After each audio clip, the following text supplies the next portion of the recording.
Take us through the Trump team's main arguments. Morning, Joe. Yes, they're definitely rattling along through this very quickly. They were well under 4 hours, considering they had an entitlement to a full 16 hours of case presentation. But the Trump legal team, which is headed by 3 lawyers, made a number of points in their 3 and a bit hours. In speaking to senators, they tried to make the claim that this is unconstitutional, that it's also hypocritical, because one of the key points that Democrats made in their prosecution was that Donald Trump had encouraged supporters on the 6th of January to, quote unquote, fight like hell. And they wanted to make the point that this is robust, figurative speech that is used by all politicians and should be allowed to be used by all politicians because there is a constitutional right to free speech. There were subsequent points made about alleged manipulation in the Democrats' case of video clips featuring Donald Trump, but mostly they're imploring senators to dispense quickly with this charge of inciting insurrection. And that is the point that Michael Van der Veen, one of the 3 Trump lawyers, made directly in his pitch to senators. Like every other politically motivated witch hunt the left has engaged in over the past 4 years, this impeachment is completely divorced from the facts, the evidence, and the interests of the American people.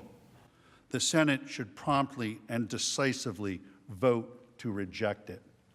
So, Greg, this week we saw that footage, that previously unseen footage used in the case by the Democrats, and now Trump's lawyers are also, they've got some video of their own.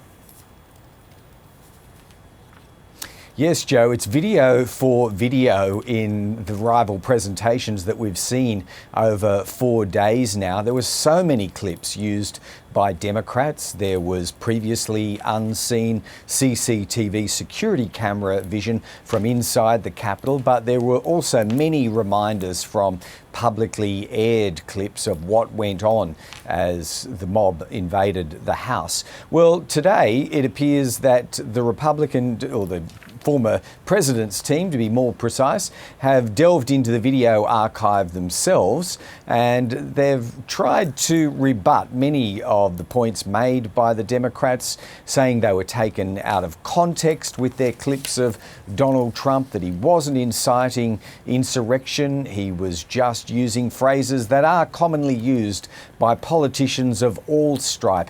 David Schoen is another member of the Trump legal team, and he really did return video fire with video fire. The House managers spoke about rhetoric, about a constant drumbeat of heated language. Well, as I'm sure everyone watching expected, we need to show you some of their own words. I'd like to take him behind the gym if I were in high school. If we were in high school, I'd take him behind the gym and beat the hell out of him. You got to be ready to throw a punch. You have to be ready to throw a punch. When we are fighting this fight, we fight this fight. The strength of who we are is we will fight. So, Greg, now that both sides have made their case, what's next in the trial process? Well, proceedings are ongoing today, Joe. They've moved into a Q&A session where any of the 100 senators may lodge a question in writing up to the president. That's Patrick Leahy. He assesses it and hands it to the secretary, who then reads it out, and 5 minutes is given for response to these questions. It's limited, though. Questions can only run for 5 minutes, or answers can only run for 5 minutes, and the whole session is limited to 4 hours in total. Then we expect that the Senate will rise for today, our time, returning tomorrow to do only 2 things. One is to debate and vote on whether witnesses should be allowed to be brought into this discussion, and if they are, then that's for a time-limited period. And once you've dealt with witnesses, provided that's approved, there is only one thing remaining, and that's the final verdict to be delivered by way of vote from each one of the 100 senators tomorrow. Greg Jennett, it's always great to speak to you there in Washington. Thank you.